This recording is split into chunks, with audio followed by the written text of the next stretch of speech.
Dear friend of GOA, dear my personal friend, being a CEO or a presiding bishop is a daunting task. Sometimes you will be met by challenges that faces your staff and you cannot run away from it. You cannot run away from it. Once in a while there is an opportunity for every leader to demonstrate that he can to your teams. I do remember one of my team members, missionary Peter Wagura, who almost died in an Al-Shabaab attack in the northern part of Kenya on a mission trip. And he escaped alive. And when he shared this with me, it affected me so much. We prayed together for God to restore him. And God restored missionary Peter Wagura. I am so grateful to God that out of that difficult situation, he came up with a vision, a life to serve. And today that has become his tagline. It has become his inspiration. The reason God kept him alive is to serve. And I'm so pleased with what Peter is doing in Garsen, in Tana Delta, all over the world.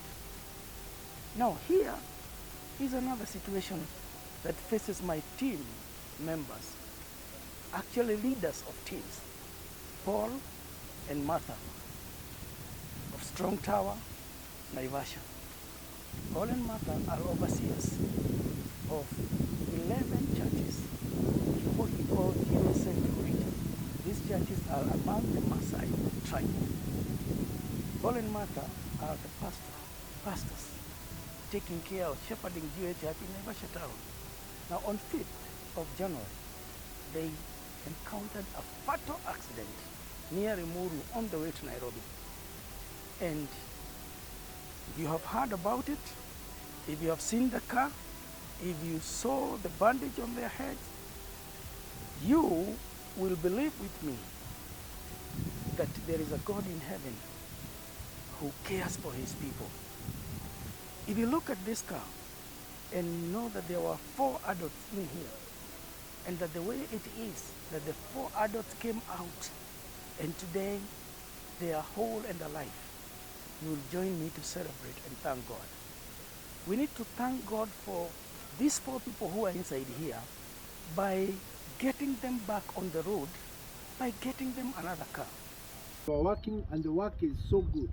At the same time, we have some people who have given us some farms, some lands. We can build churches.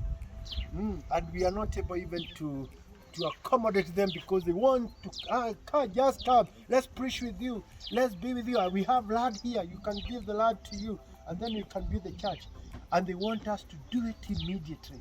So we are going there, we start a fellowship, telling them we are trusting God that He will give us money to make the shelter here so that we can have a good church in this place. So when we are going on that side, it's very hot. Very, very hot. And very dusty.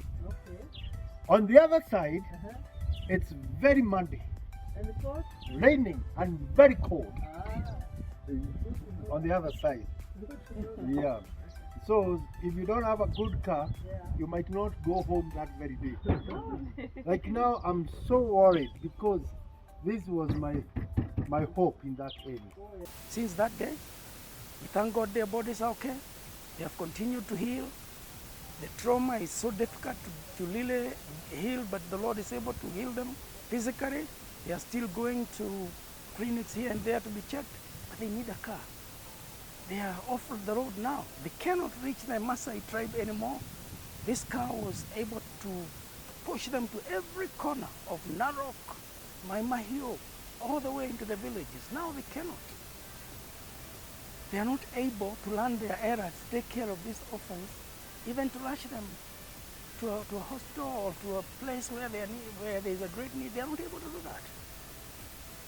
And I'm inviting you, as the friends of Paul and Martha, I'm inviting you as the friends of GOA, and I'm inviting you as my friends to let us pull our resources together and buy for your mother another car.